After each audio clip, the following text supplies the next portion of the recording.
I've governed in a place that we lovingly call unruly. All right? I mean, 750,000 more Democrats than Republicans. Before I was elected in 2009, no Republican had been elected to anything statewide in 12 years. And we haven't elected a Republican to the U.S. Senate in 43 years. It's the longest streak of any state in America not to elect a Republican to the U.S. Senate. And what have we done?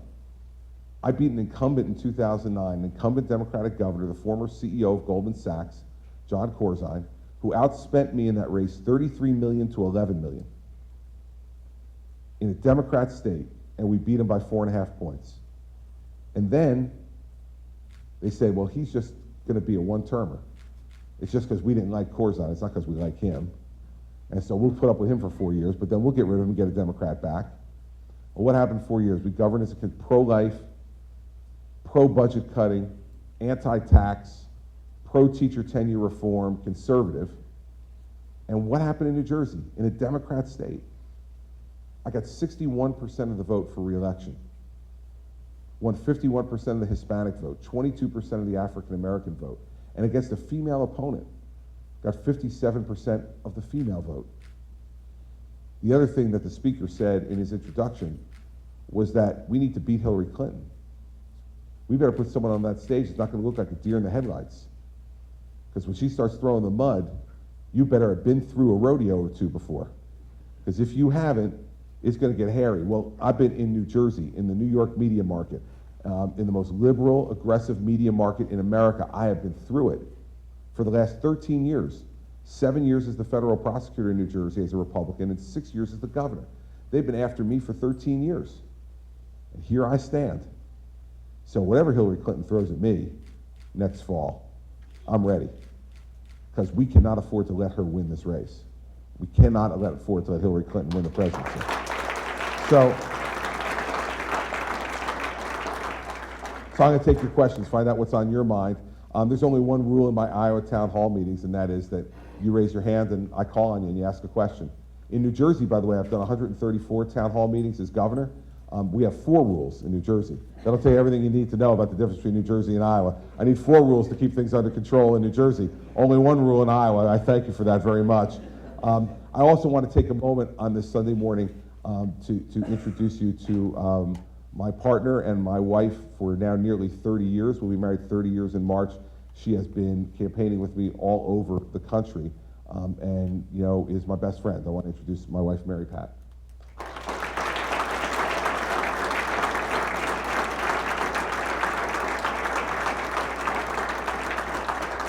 All right, so raise your hands. Who's got questions? We're ready. Yes, sir. How do we defeat ISIS? Yeah, listen, this is what I think the president so misunderstands. You heard him in the State of the Union address say that ISIS is just a bunch of guys with beards on the back of pickup trucks with guns. He said that. Right?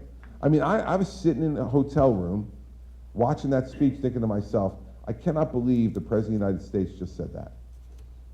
He should fly to Paris and look at the families of the 130 people who were murdered in Paris and say that in the eyes of their families. Or to the 14 members of the 14 folks who were killed in San Bernardino. Say it to their family members. Just a bunch of guys with beards and guns in the back of a pickup truck. They have executed attacks in multiple countries around the world. They have taken over large portions of real estate in Iraq and Syria, and now in Libya. These are not just a couple of guys on the back of pickup trucks with beards and guns. This is one of the most sophisticated terrorist organizations we've seen in our lifetime. So here's how we do it. 2 ways. First thing we have to focus on is protecting the homeland. That's the first thing. Before we worry about going over there, we got to raise our defenses here. And the way to raise our defenses here is to do what we need to do to assist the 2 organizations that will protect us the most, our intelligence community and our law enforcement community. So we need to add resources to both of those so that they have the opportunity to connect the dots before attacks are going to happen. We did that in the Bush administration. When I was U.S. Attorney for 7 years, for 7 years after 9/11, we didn't have another attack on American soil. That wasn't by accident, everybody. That wasn't by luck. It was because we equipped our law enforcement folks and our intelligence community with all the tools they needed to be able to catch these folks before they acted. Boston was a failure. Yeah, we caught the guys after they blew up the finish line at the Boston Marathon, but in the meantime, they killed and maimed dozens of people. That's a failure. Barack Obama tries to talk about that as a success. It is not. It's a failure. When Americans are killed and injured, it's a failure of American law enforcement and American intelligence. So that's the first thing we need to do. And by the way, when Senator Cruz and Senator Paul voted to take away ability from the NSA to collect metadata and to catch terrorists beforehand, they weakened America. And they made us more vulnerable. And so I would restore those authorities to the NSA so that they can help our law enforcement community connect the dots. Second then, we cannot fight this fight against ISIS alone overseas. The Europeans now know they have skin in this game. The Charlie Hebdo attack, the attacks in Paris, they know that they're just as vulnerable, if not more vulnerable, than the United States. So the next president needs to go to our European allies and to our Sunni Arab allies, Saudi Arabia, the United Arab Emirates, Jordan, Egypt, the Qataris, and say, all of us have skin in this game, and all of you have to contribute troops to this effort. But that's not going to be easy. It's going to take time to do that. We're going to have to take the time to do it, but we cannot have America fight this alone. Not only is it unfair for us to fight it alone, but it helps ISIS when we fight it alone, because then it's the great Satan all by ourselves, as they would call us, fighting against Islam, rather than fighting against a group of folks who, let's be plain about this too, so you understand how I feel this fight is really supposed to be framed. They're trying to impose their religious beliefs on us by violence. That's what they're trying to do. They do not believe that any of our religious beliefs, no matter what they are, if they're not radical Islamic beliefs, are valid beliefs. And what they want is every one of us in this room to believe what they believe and to follow what they follow. And they're using violence to try to impose that. That's why it has to be a fight that we engage in, because it goes at threatening the very core of our lifestyle. And so that's the way I would go about it. Put together a coalition like President Bush 41 did in the Gulf War, because then that has validity not only to get the job done quickly, but also to get it done in a way that doesn't bring more recruits to ISIS, and it brings fewer recruits to ISIS. So that's the way I would deal with ISIS. Other questions from anybody about anything? Yes, young man. What would you do to combat human Well, you know, I think that there's a few things you need to do. The first thing I'll tell you is what I wouldn't do. I wouldn't sign that Paris Climate Agreement, and here's why. That Paris Climate Agreement requires the rules to apply immediately to the United States, but not to China till 2030. So the Chinese can continue to build their economy and pollute in an unabated fashion for 15 more years. But the United States must put restrictions on its economy starting immediately. This is only the kind of agreement that Barack Obama could negotiate and think it's a good deal for America, right? So we're going to tie our hands behind our back for 15 years, and the Chinese are going to get to go unabated, and do we think for a second that their economy then won't pass ours? And all the things that happen in terms of influence in the world that comes from that, we're going to have to live with. So I would not do that, but listen, we have to look at all the different alternatives that are available to us for energy. Let me tell you what we do in New Jersey. 53% of all our electricity in New Jersey is generated by nuclear power. Now, we're the most densely populated state in America. And for 4 decades now, we have safely operated nuclear reactors in our state to provide over half of the electricity to 8.9 million people. It can be done. 3 Mile Island was a long time ago. He maybe doesn't even know what 3 Mile Island is. Yeah, it was a problem, but a long time ago, right? Okay, so the point is, we've got people who are concerned, like this young man is, about climate change, who were not even near born when it came to 3 Mile Island. We can safely operate these nuclear plants, and we need to do it because it helps in not contributing more pollution into our environment. Second, New Jersey is the 3rd largest solar producing state in America, behind Arizona and California. Alternatives should be made available to states based upon what their state can properly utilize. So for instance, wind energy is a big thing here in Iowa. That's good, because you have the ability to do that. You have a big, large expanse of land, 3.1 million people in the state. Putting wind turbines in big places throughout your state is workable. If we tried to put wind turbines on land in New Jersey, there would not only be dead birds, there would be dead people. Like, this would not work well in New Jersey. Not enough room to put wind turbines, okay? But here it works. My point is, what we need to do on alternatives is, each state should be able to make the decision, what alternatives work for you. In New Jersey, solar is a compact type of technology. You can put it on rooftops, on the tops of businesses, in solar arrays in different parts of our state that are compact. You don't need a lot of land for it. Well, in a state that's the most densely populated, that's the one that works best. But the federal government shouldn't dictate that stuff to me. We should be able to decide for ourselves. And we have to continue to explore for oil and natural gas. That's got to always be part of what our portfolio is. But for instance, in New Jersey, solar energy will be 22% of our electricity generation by the year 2020. So we're making progress in these things. But what we cannot do is tie our hands behind our back with competition around the world by imposing rules and taxes on you that restrict your ability to build your business and build our economy. So let's give states options on how to do things as they make them affordable for folks to use. Our folks in New Jersey are using net metering. I mean, they're putting solar arrays on the tops of their homes, and if they're generating more electricity than they use, they can sell that back into the grid and actually make money off what they're doing over the course of time. These are all things that folks can do and use that will make sense for the environment in the long-term future, but we should not be tying our hands behind our back in the short term. Or, if we're going to do that, then the Chinese should face the same rules that we face. But it can't be, different rules. Not fair, not right, and I'm not going to put the American economy, behind the 8 ball here. So that's what we would do on conversations. Yes, ma'am, in the back. Don't you provide, if you do a proportion with high subsidy for solar? Not anymore. Really? Not anymore. Okay. In the beginning, in the beginning, and this is the way this stuff works, and it's happened with wind and everything else. So in the beginning, 20 years ago, when we were trying to get people to do it, there were really disproportionately high tax incentives. Now, in New Jersey, they are significantly lower, significantly lower. Someone used to point to New Jersey and say, every state should have those same kind of tax credits. And I used to say, there's no sun in New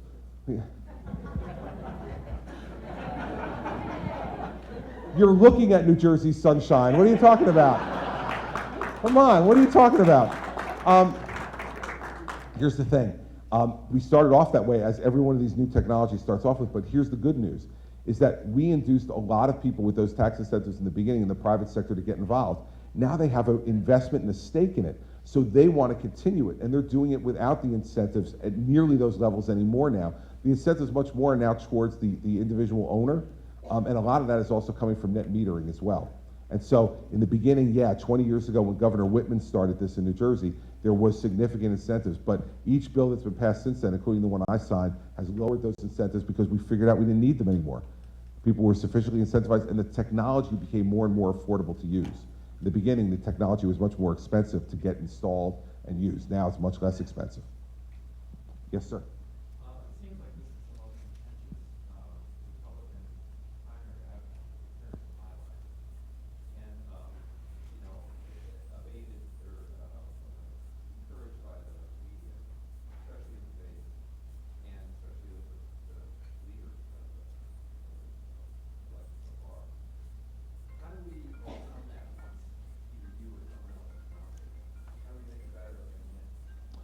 Well, listen, I think part of it is to understand that when we started off with 17 candidates and 12 are going to the starting line tomorrow night in the caucuses, it almost is unavoidable for that to be contentious because everyone who has very similar views on most issues has to look for ways to differentiate themselves, right, to get your attention.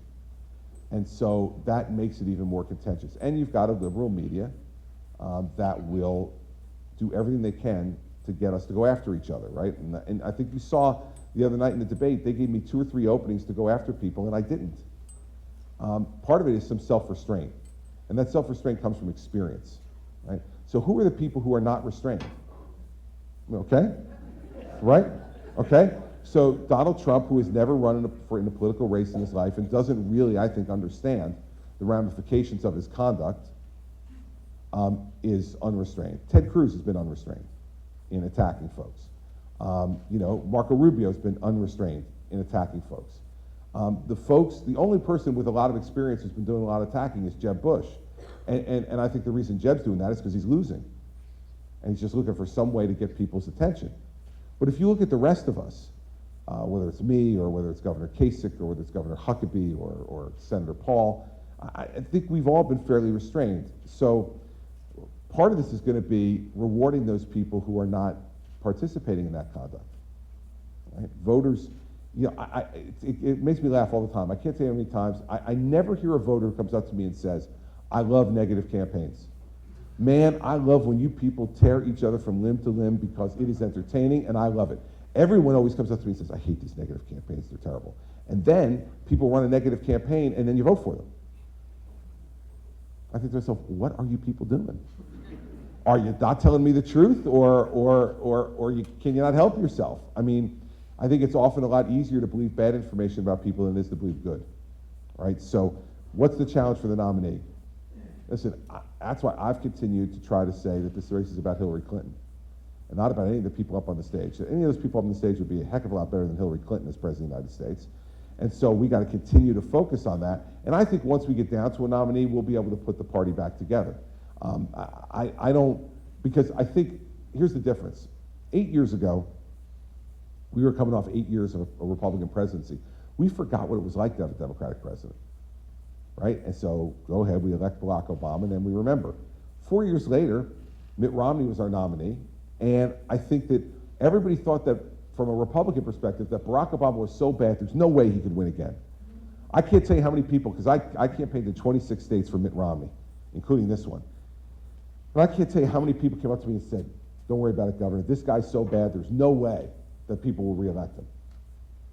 You know, that's not the way campaigning works, and I think it made Republicans a little bit complacent, and we wound up losing a close election to Barack Obama.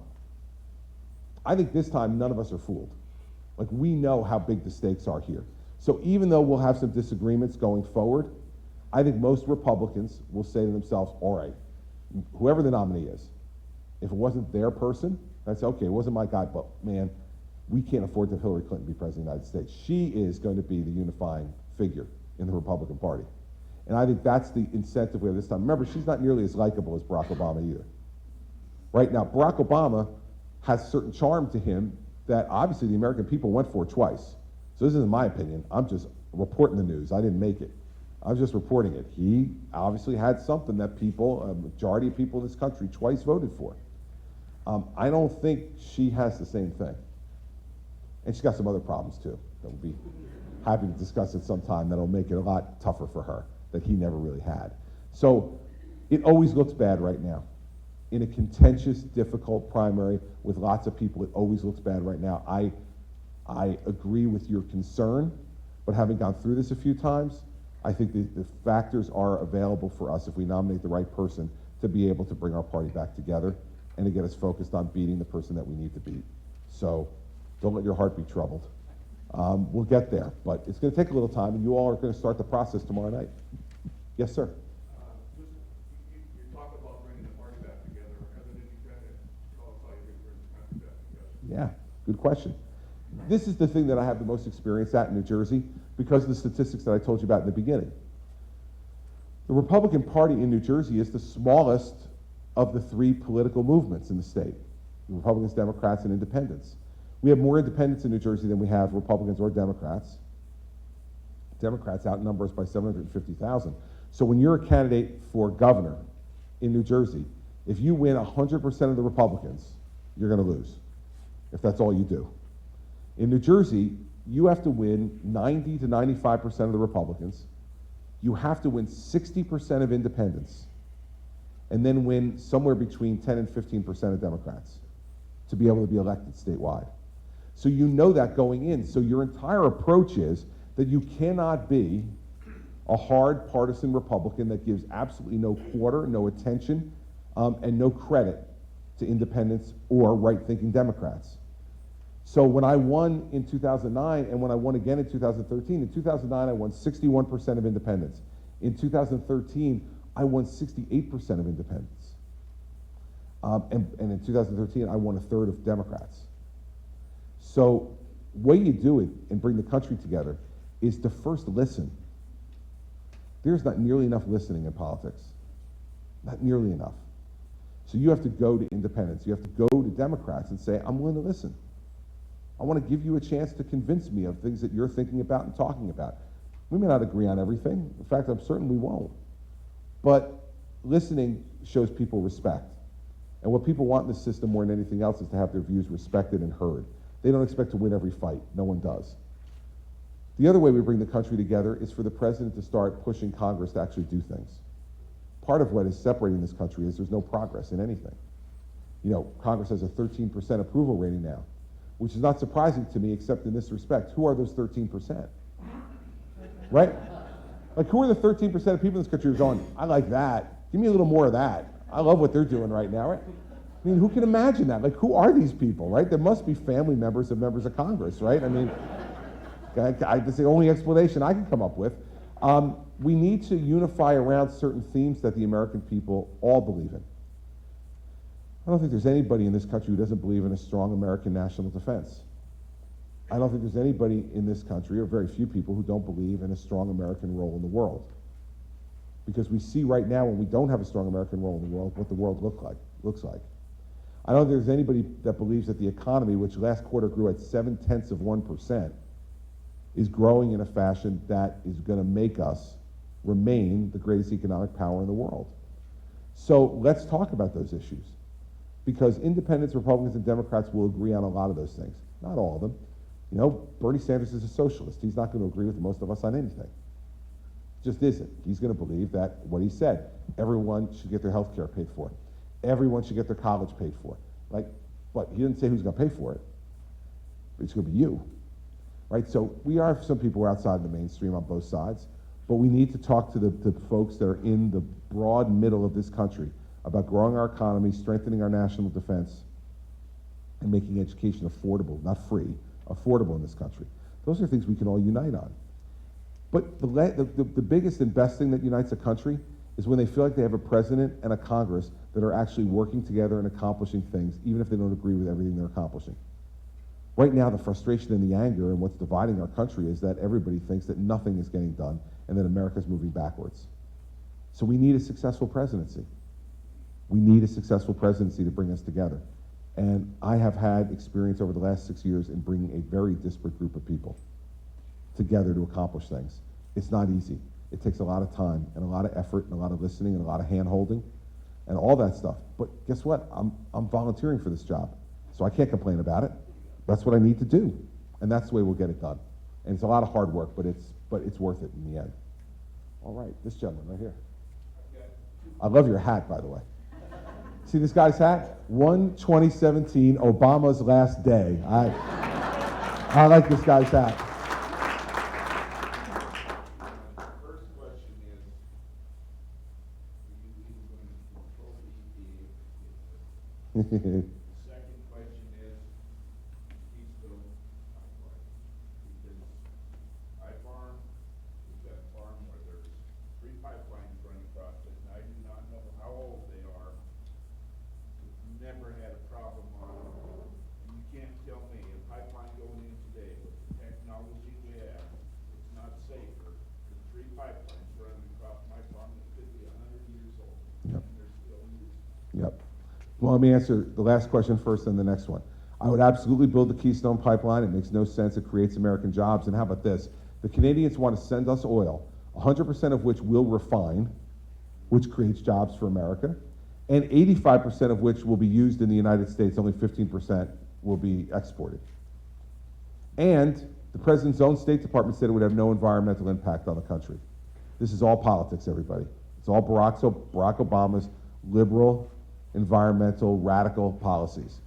So I would absolutely build the Keystone Pipeline. If the folks still want to build it, I'm happy to give the permits to let it be built. On the EPA, I have unique experience in this regard. The woman who ran the EPA for Barack Obama for his first 5 years as president is the woman who ran the State Environmental Protection Commission in New Jersey for my predecessor. So I have spent the last 6 years dismantling everything she did as the State Environmental Commissioner, and I can't wait to become president to dismantle everything she did as the Federal Environmental Protection Commissioner. So I got unique experience doing it. You'd be hiring the right guy to take apart what Lisa Jackson did. I did it once in New Jersey. I'll do it for the United States as well. So absolutely.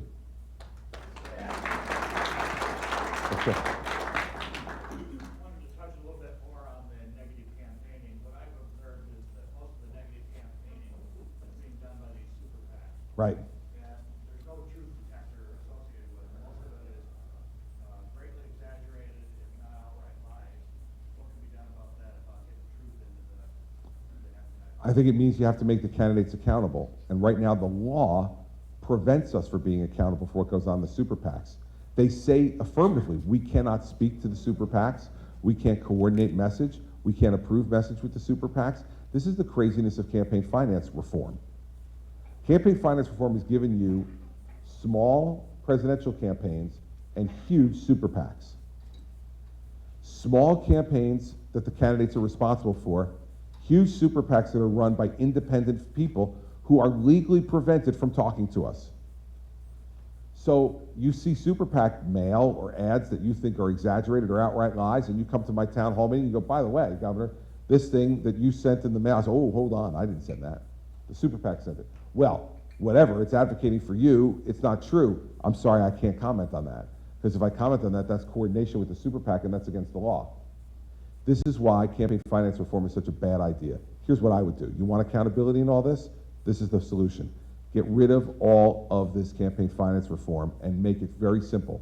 That any candidate for president can take as much money as they want from any person they want, as long as they absolutely disclose it within 24 hours on the internet. Right? So if I decide I want to take $10 million from ExxonMobil, right? And before that, I'm for the RFS. And then all of a sudden I take $10 million from ExxonMobil, and a week later, you see I'm against the RFS. Well, you can draw whatever conclusion you'd like to draw. But it looks to me like I might have been bought, right? That's what we're really trying to get at, right, with campaign finance reform. What we're trying to get at is a candidate being bought by special interests? Now let me tell you what happens in the presidential campaign. And you all may know this, but the most money I could take in the presidential campaign from anyone is $2,700. So you have to run a campaign to 330 million people in America on $2,700 contributions. Well, you know, all you will do is spend your time raising money. You won't do this. You couldn't possibly do this. I have to be on the phone or on the road to individual places all around the country to collect $2,700 a person over and over and over again. It makes no sense. It makes no sense at all. If what we're trying to get at is to say we want to know what the influence of money in politics is, then have complete disclosure. By the way, on these super PACs, many of them don't even have to disclose who they're taking the money from. So you'll never know who's funding audits. Marco Rubio has two different groups C4 groups that he doesn't even have to disclose who gave him the money. So not only is he not responsible for what they're saying on his behalf, those people have to tell you who donated the money. So, fact is, that's what we need to do. Because then, if I take all this money and my campaign puts out the ads, then I can't say I'm not responsible. That if I put something out there in the mail or on TV that you think is an outright lie or a stretch into the truth, and you come to a town hall meeting to challenge me, then I got to answer for it because I'm responsible for it. I'm going to have to look into the camera and say, my name is Chris Christie and I approve this message. Right? I can't say, no, super PAC, I don't know, talk to them, call them in Washington or something, wherever they are, go deal with them. This is handing off responsibility in the guise of reform, and it's wrong, and that's what I would do to change it. And I think then we acknowledge money is always going to be in politics, everybody, because we have to communicate to you. And one of my biggest frustrations is if I get in front of groups like this and I talk to all of you and answer your questions, I usually do pretty well. But 120,000 of you or more are going to vote tomorrow night. I'm not going to be able to get to all of you. No matter how hard I work, I can't get to all of you. So I got to communicate to you in other ways. Let's stop making it so difficult to do that, and let's stop pushing off responsibility from candidates. Let's start putting it on the candidates. You're giving us the most responsible job in the world. You should trust us to be responsible for communicating our message and raising the money and not being bought. And if we are being bought, then don't vote for us. But the only way you'll know that is if we disclose all of it, and that's what I think we need to do. So that would be my solution to the problem. Yes, ma'am. Mayors work with police forces, and governors influence programs like education, workforce development, etc.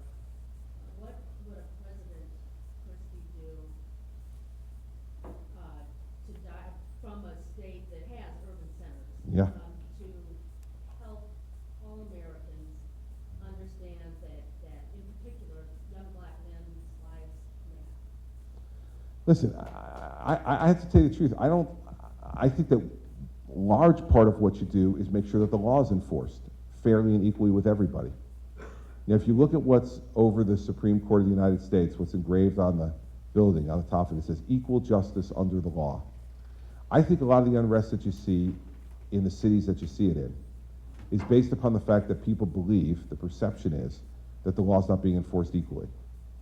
Now, for instance, I have the city that was considered for 5 years during the last decade the most violent city in America, Camden, New Jersey. And what we did in New Jersey was we fired the entire police force. It was an ineffective police force. We fired the entire police force and hired a new one. And what we said was new training, community policing. You need to be part of the community. You need to become part of the community, work with them, and let them understand that you are there to help, not to hurt. We've seen the murder rate in the last 3 years since we've done this in Camden go down 52%. And why? Because the community's involved in helping to tip off the police to stuff that's going on across the city. In addition, when Ferguson happened, and some of the other situations, the first thing I did as governor was call down to the mayor of Camden and say, how are things going down there? It's an 85% African-American city. It was a very violent city for a long time, and I was very concerned. And she said to me, all's quiet, Governor. Why? Because the people in that city don't believe that what happened in Ferguson has anything to do with them. Because they believe in their police force. I believe their police force is there to really protect and serve them. We've got police now in Camden on foot, on bicycles. They go door to door with people. They call and talk to folks. We need to bring a different style of policing to the United States. And the president can influence that by the attorney general they select and the kind of programs that we support with the money that we give to law enforcement. And to say to folks that, you know, the police have a different role to play in today's society, in many of our urban centers, and they have to change the way they're doing business. But in return, the folks in those cities have to play ball as well. This is not a one-way street. Fact is that law enforcement should not be afraid to get out of their cars.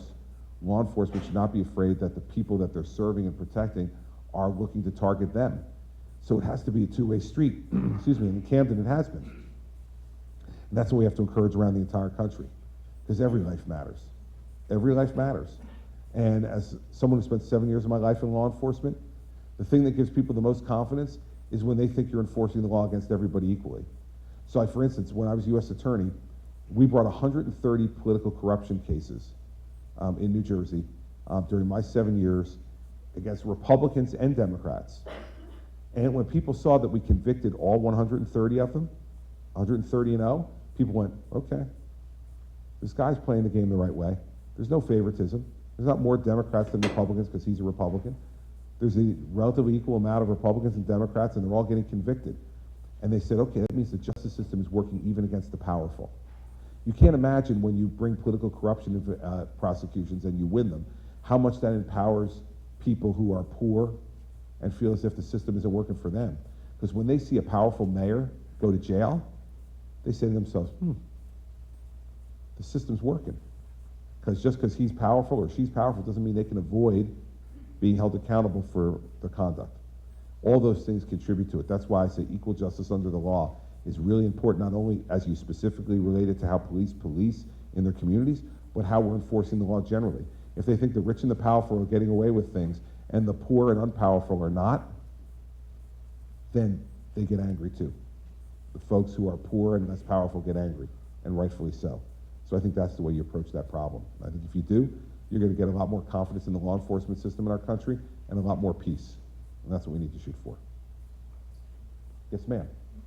What would you do to address the gate infrastructure so we don't have another Flint, Michigan?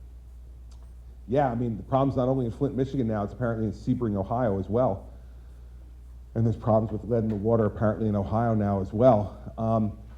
Here's what we need to do. I've put forward a plan on this. It's on my website at chrischristie.com, and it's my corporate tax plan. Right now, there's $2 trillion in American companies keeping offshore in their profits because we double tax them. They pay tax in a foreign country when they make the money, and then when they bring it back here, they pay tax. And in fact, the highest tax rate in the world, 35%. So what do? They keep the money overseas, and they don't invest it in the United States. So here's the deal I'm going to make with American companies. Bring all of that $2 trillion back, and I'll only tax it that one time at 8.75%. Right now, we're getting 35% of zero. Even a lawyer knows that's zero, right? So you get 8.75% of $2 trillion, and I would take every nickel of that money and invest it in rebuilding infrastructure in our country. It's going to be a lot of money. It's found money that we weren't going to get before, so we don't have to raise taxes on people to do it. And we can rebuild roads and bridges, the electric grid, our water systems, and expand broadband and internet around the country as well. Those are the things that we need to do to make our country stronger and safer, and that's the way I would do it. And I lay it out on the website, but that's the essence of the plan, because we have to rebuild infrastructure in this country. Yes, sir. Said that he could shoot down Fifth Avenue and kill somebody and not lose a single vote. So he lost two right then and there. Is he really as arrogant, self-centered as he seems to be? Well, I've known him for 13 years. And what I say to people who ask me questions like that all the time is he is no different in private than you see him in public. Okay? Mary Pat and I have known Donald for 13 years. We've known Donald and Melania for the last 10 years. His sister is a federal circuit court judge in New Jersey, which is how I first met Donald. I knew his sister, and his sister introduced me to him.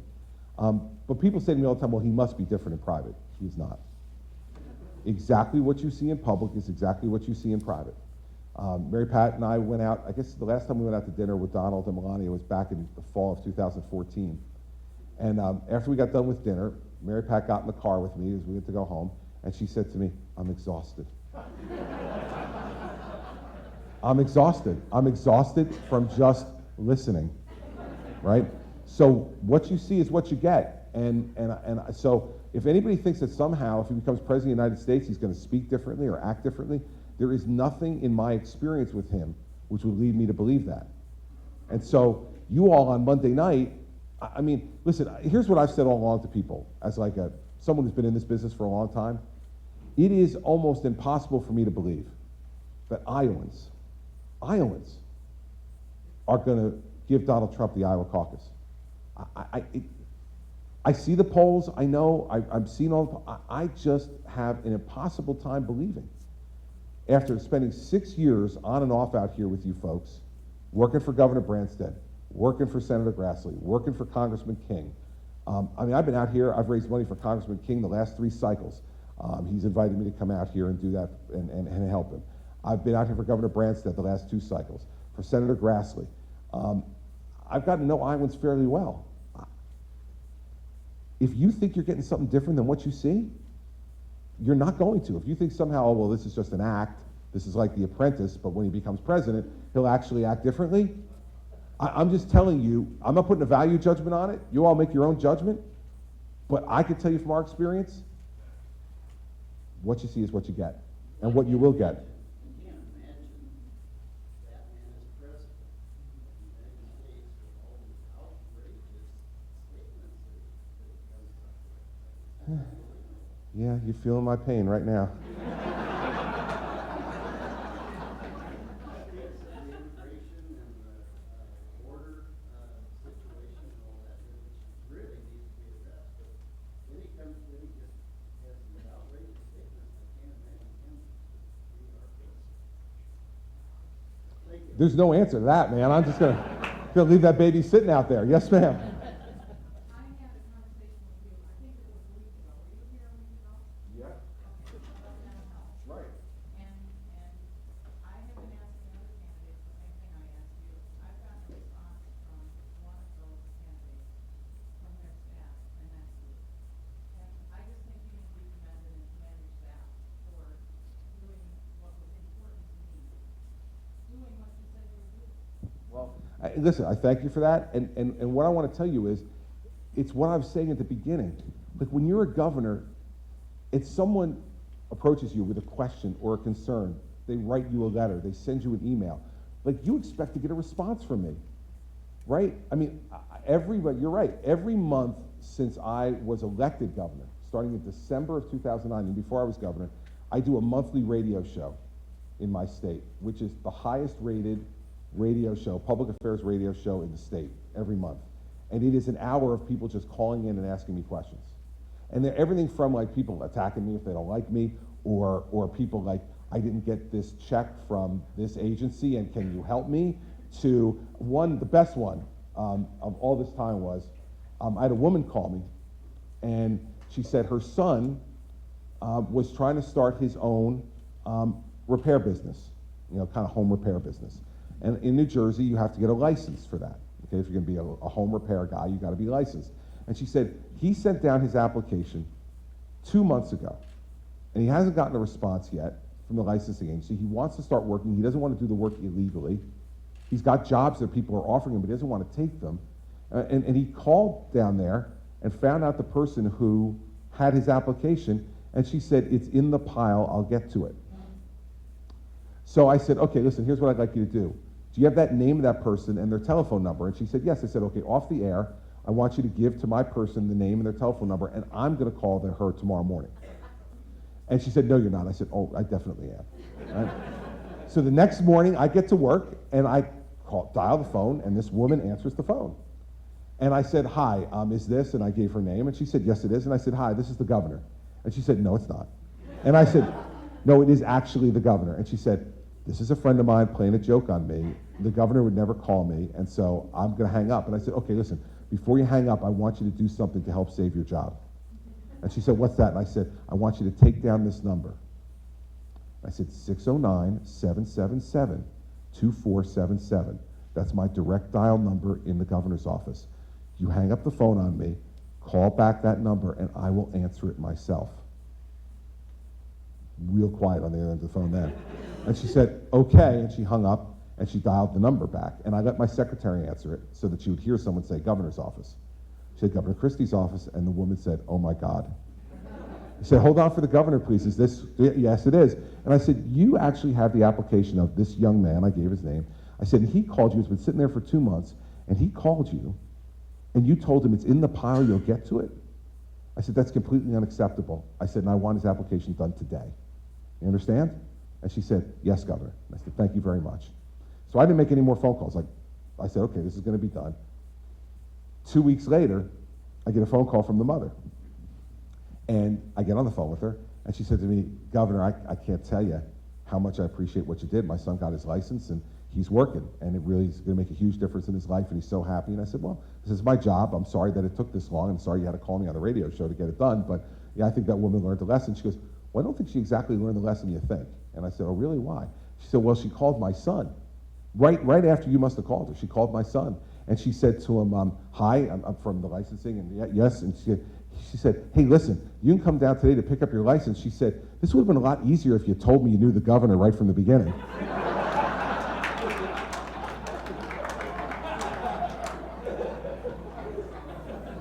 I said, yeah, not quite the lesson that I wish that she would have learned. But it's the difference between governors and other people, okay? When I remember our conversation, you asked me a question, I think, in a town hall meeting, and then we spoke again after the town hall meeting about the mental health issues in this country. And you know, when I have people who are actually interested and care about issues that I care about, I want to keep them engaged. And when you're president of the United States, that's what you need to do too. This gentleman asked me how you bring the country together. That's the way you bring the country together. Is if people believe that their government is actually being responsive to them, is listening to them, and is providing results, even if they're not perfect, but they're better than they were before, people come together behind that government. If they feel like they're being ignored, if they feel like their concerns are not being addressed, then they get angry, and rightfully so. And so, thank you for raising that. I appreciate it. I'm glad we got back to you. That gives me some assurance about my staff too. My staff says I can take one more question, which means I will take two.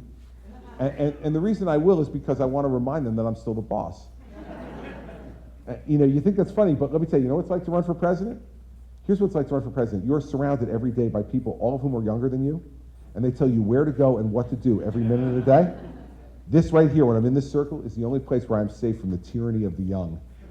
I can actually do what I want to do, so I'm going to go to this lady's question, and then we'll do one more. I have a lot of concern about Hillary and the server. Mm-hmm. And the 5 specific rules that you probably broke. How would President Christie deal with justice? In I would prosecute her. That's how I deal with justice. How do you do that? You appoint an attorney general. You appoint an attorney general who is going to say, we will prosecute anyone in this country. It's like my answer to this lady's question, that we will prosecute anyone in this country, regardless of what your name is, if you violated the law. Now, it's not like we haven't prosecuted really important people already for violating this law. David Petraeus was one of the highest decorated, most successful military men in the last century, and he was prosecuted. Sandy Berger held a high-level position in the Clinton administration, and he was prosecuted. Not like this is unprecedented, because, quite frankly, it's only the powerful that have access to this information, right? So if the laws are there, they need to be applied against her. And let me tell you, I have great confidence in the FBI director. I know him really well. When I was U.S. Attorney in New Jersey, he was U.S. Attorney in Manhattan in the Bush administration. He then later became my boss. He was the Deputy Attorney General of the United States in the Bush administration. And Jim Comey is a guy who has more integrity than almost anybody I've ever met in law enforcement. If there's a case to be made, he will provide the evidence. Now, will Loretta Lynch prosecute her? I have my doubts. But in the Christie administration, I will appoint an Attorney General, and my instruction to the Attorney General will just be this simple. Bring cases against anyone who violates the law in this country. Because for the people who play by the rules, the only thing that gives them any comfort is to know that when they're playing by the rules, they're not being put at a disadvantage. Because those people who break the rules are going to be held accountable. It doesn't matter whether your name is Jim Smith or Hillary Clinton. And listen, what we know now is that she's clearly lied to us. I mean, remember when it first came out, she said, well, you know, she had no classified information that went through that server. Now we know that's a complete lie. Then she said, well, there was no information that was marked classified. Well, we know that's not true either, because we now have an email where she's instructing people to take the classified headers off the emails and then fax the information, which is classified, to her on an unsecure fax. I mean, you know, she just keeps getting caught in lie after lie after lie. And so where there's smoke, there's fire. And you know, from my perspective, I'm not going to go in there with the agenda to prosecute any one particular person, because that's wrong. What I will go with the agenda is saying I will prosecute anyone who violates the law. That's what I did for 7 years as the chief federal prosecutor in New Jersey. I mean, listen, we sent to jail 10% of my state legislature. And then I got elected governor. You can imagine how happy they were to see me come down there, right? 10% of the state legislature was prosecuted when I was, in the 7 years I was U.S. attorney, and then I got elected governor. There was not like the welcome wagon was not at the front steps of the State House when I came down there. But you know what? You know who loved it? The people of the state of New Jersey. Because what they looked at, they said, man, for first time, somebody's holding the powerful to account. And I knew a lot of those people. But you know what? If you're going to take an envelope of cash from somebody, you deserve to go to jail. If you're going to compromise your office and break the law, you deserve to go to jail. And so that's what I would do. All right? Yes, sir. Immigration reform, It is. Sure, I got 5 points that I would do. First is I would build walling or fencing in the most populated areas along the southern border, not the whole border, okay? We do not need a wall along the entire southern border, and here's why. First of all, much of the southern border is deserted, and we'd be putting walls in places where no one is going to try to get over the border in those areas, and if they were, you could do it in much less expensive ways. Secondly, I've never seen a wall that was built that a determined human being couldn't get over, under, or around. And so, you know, the last part on the wall business is I've met President Peña Nieto twice. When he was in the United States 2 years ago, he asked for a private meeting with me, and I gave it to him. And then last year, he invited me to Mexico City for a trade mission, and I met with him then. He's a very nice guy, the president of Mexico. Let me guarantee you one thing, he ain't paying for the wall. It goes back to your comment. I don't care who asks him. I don't care how beautiful the wall is, how amazing, incredible the wall is. It'll be a beautiful wall. The wall will be from one end to the other end. There'll be a door in the middle of the wall. The good people come in the door, the bad people go out the door. And my name will be on the wall. It'll be incredible. It'll be beautiful. People will love it. Right? I don't care. He's not paying for it. He's simply not paying for it. It means you will. And it's going to be an expensive proposition. But I would put walling and fencing in those really populated areas to slow people down from coming in. Second, I would put FBI, DEA, and ATF agents embedded with our Border Patrol agents. Because they're the ones that are most expert at stopping guns and drugs from coming across the border, and we need to do more of that because we're not doing it very well. Third, in those remote parts of the border that I talked about, I would use technology. Let's use drones with cameras and stationary cameras in those areas. Much less expensive than a wall. And you can monitor it in real time with television screens. And if something's happening, you deploy troops to that area to stop it, but not build an enormous wall that's going to cost tens of billions of dollars. Fourth, remember that 40% of the people who are here illegally came in through the airport, not across the border. We invited them, we gave them visas, student visas, tourist visas, work visas, and then they overstayed them. Now, I said that if Federal Express can track a package from the time it leaves your front porch till the time it gets to her front porch, why is it that we can't track people coming here on visas? Now, of course, the press went crazy and said, Christie wants to track immigrants like packages, you know. No, I don't, but I do want to use technology to make sure that we know where these people are and that we can send them home when their time runs out. So here's my idea. Every person who comes in on a visa has to give us their fingerprints. And those fingerprints go into a national database. And every time they want to access services in this country, rent an apartment, buy a house, rent a car, any big purchases, they have to give their fingerprints. Open a bank account, any of that stuff, give your fingerprints. When you give your fingerprints, if it matches up on the database that you've overstayed your visa, you call law enforcement right away and they take them away. There's no reason, listen, we invite people here, we love them to come for the period of time we invite them for. But you know, you invite somebody for Christmas, you're not inviting them for New Year's. Okay? It's like, you're here for Christmas dinner, go home, all right? We got things to do, I don't want you here anymore. It's for a specific period of time, and that a biometric system of visa tracking will help us to keep people from overstaying their visas. Fifth and finally, it's E-Verify. Every employer in this country should have to use E-Verify. And when they do, when that becomes a requirement, if you hire someone who's illegal, you will get fined double what you made off of that person. That'll get businesses' attention. And businesses hiring illegal immigrants because they could pay them less money, and as a result, they will make more money. That's wrong. And a lot of these folks will stop coming when they know they can't get a job.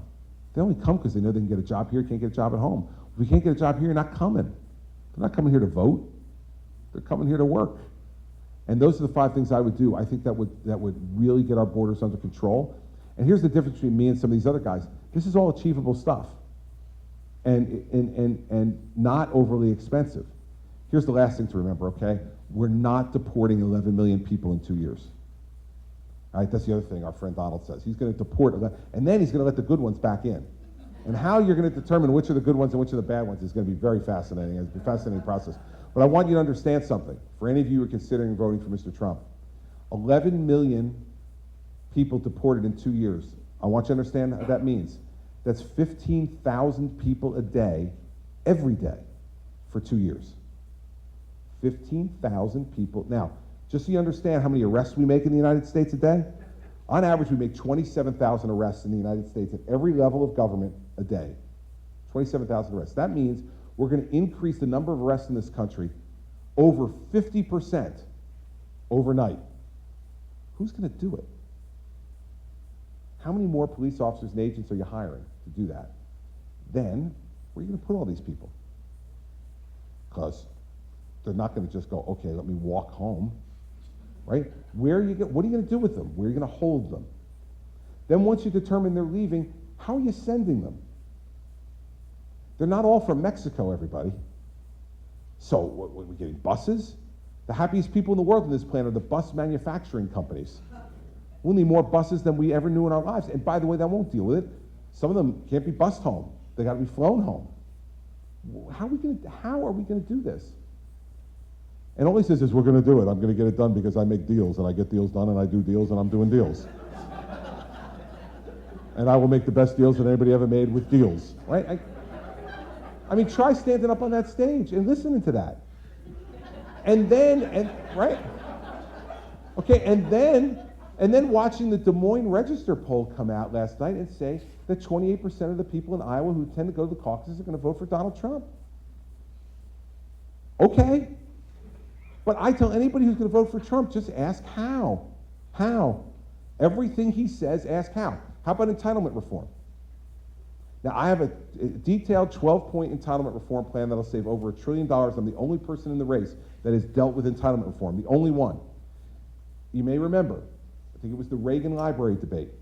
They asked me about entitlement reform, and they said, Mr. Trump disagrees with you.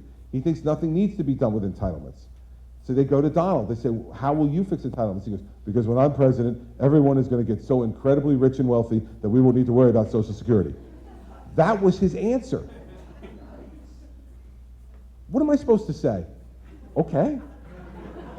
If everyone's going to be that rich and wealthy that we don't have to worry about Social Security, great. Okay, next problem. How are we going to make everyone in this room? It's like you all won your own individual Powerball. I mean, come on. So, that's the stuff that, on immigration or whatever issue it is. Come on, guys. We need to think about this, and we need to do it the right way. So let me say two things to you before I go. First is thank you for coming. Sunday morning, for you all to take the time to come here and ask these questions and listen to me, I really appreciate it. And it encourages everybody, I think, around this country to watch Iowa and New Hampshire, how seriously you take this process, how much time you spent. And here's the good news. In 36 hours, you're rid of us. Right? Yeah, sure. In 36 hours, we're off your TV sets, we're out of your mailboxes, we're off your telephones. Right? Okay? All of that stuff is gone. Now, we'll be back, because you're a really important state for the general election. So August, September, you're going to see us back here, and we're going to be bothering you just as much, if not more, but there'll only be 2 of us at that point bothering you, as opposed to 15 of us bothering you. So that'll be good. But I thank you for your attention and your time. It's really important. Second thing I want to tell you, because it happened in Iowa to me a few nights ago, and I want to end with this, and it really builds off what you asked me about and what you asked me about. We were in Burlington a couple of nights ago doing a town hall meeting, and a gentleman got up, raised his hand, and I called on him. He got up and he said, Governor, I want to ask you a question. He said, my wife and I, in 4 months, are watching our son be deployed to Iraq. And he said, and I want to know what your responsibility would be as commander-in-chief, because we're giving you our son.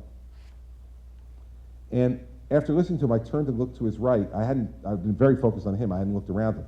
I turned and looked to his right, and his wife was sitting there, and she was crying. And listen, we have 4 children, 2 boys and 2 girls, 22 and 19, 15 and 12. And I didn't feel like a presidential candidate at that moment. I was feeling like a father. And I looked at those 2 people, and I thought to myself, how extraordinary. This life that they have nurtured from the minute it was in the womb, brought through childhood, brought through young adulthood, and now their son has chosen to serve our country, and they now know he's leaving to go to Iraq and he's going to be in harm's way. And they're scared. They're scared. The most precious thing they have in their life, their child, is now going to be outside of their control and in someone else's, the commander-in-chief's control. In that same meeting, we had 3 different veterans who had hats on. One was a World War II veteran, one was a Korean War veteran, and one was an Iraqi freedom veteran. And I thought to myself, think about the men who sent those people into war. Right, the World War II veteran who was there, is in his 90s. He was sent into war by Franklin Roosevelt and Harry Truman. The Korean War veteran was sent into war by Harry Truman and Dwight Eisenhower.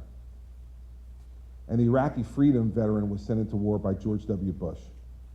And whether you agree or disagree with the politics of any of those men, I think what we can say about those men is that they proudly represented our country, that we are proud that those men were president of the United States, and that they conducted themselves with the type of honor and dignity and judgment that allowed them to be good commanders-in-chief. Who's going to bring those parents' son home from Iraq? Because if he leaves in 4 months, it's going to be the next president of the United States who's going to bring that young man home. And how are they going to bring him home? They're going to bring him home whole or not? And who would those parents be comfortable with making those decisions? See, when you go in to vote tomorrow night, here's what I'd like you to think about.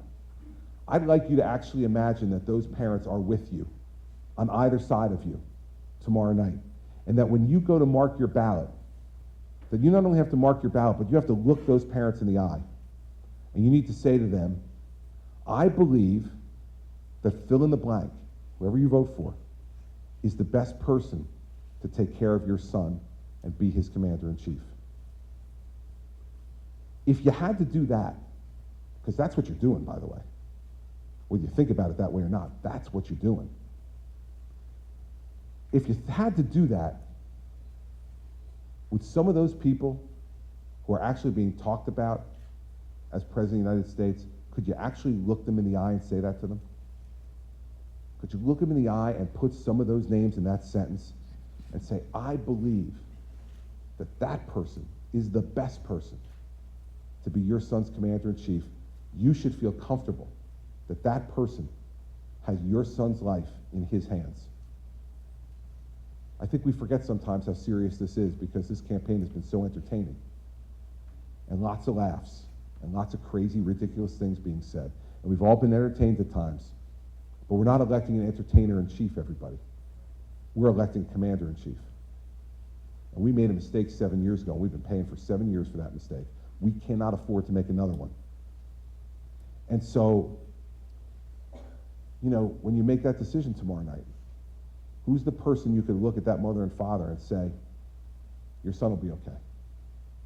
Your son will be okay because this person will make decisions and be the face and personification of our country around the world. And that'll be good for him. For me, the way I've thought about this has changed completely in the last 48 hours from having met those two people and seeing the tears of that mother just anticipating the worry and the fear she's going to have for the next year after she sends her son over to fight for his country. And so this is serious business, everybody. Showtime is over. Okay, showtime is over. Everybody loves the show. Everybody loves the show, but showtime is over. It's game time. It's game time for that family. And it's game time for this country. And I'm offering myself for President of the United States because I am tested and mature and ready to do the job. This is not just an expression of anger that you're doing tomorrow night. It's not just an expression of disgust with what's going on in Washington. We all feel that. It's who's going to be able to fix it. Who's going to be able to handle that mother and father's son and his future, and who's going to be able to make our country the place we want it to be. That's why I'm doing this. There's no other reason to do this. No other reason to do this. That's why I'm doing it. So don't let anything sway you tomorrow night. Don't let the pundits or the polls or the chattering class on TV make your decision for you about who you're going to vote for. Don't be worried about wasted votes or all the rest of that. No vote in this country is ever wasted if you vote in a way that would make you proud of your vote when you look in the eyes of those parents. If you look in those eyes and say, I made this vote and I'm proud, and I want to tell you who I voted for, and I'm proud of it. That it's not a wasted vote, no matter where that person comes in the standings. It's not a wasted vote. Because you exercised your conscience in an informed way to make the best choice you could for president. Man, you're going to matter tomorrow night in a big way to this whole country. The whole country is watching you tomorrow night. And the tone you set and the people you pick are going to help to determine the future course of our country. If you make that decision in that way, then whatever the results are, I'm comfortable with them. But the show's over now. Now it's time. Now it's time to get to work. I'm ready to get to work for all of you. I appreciate you taking the time to be with me here this morning. And I'm asking for your vote and your support tomorrow night, and I hope you'll give it to me. So thanks for coming. Appreciate it.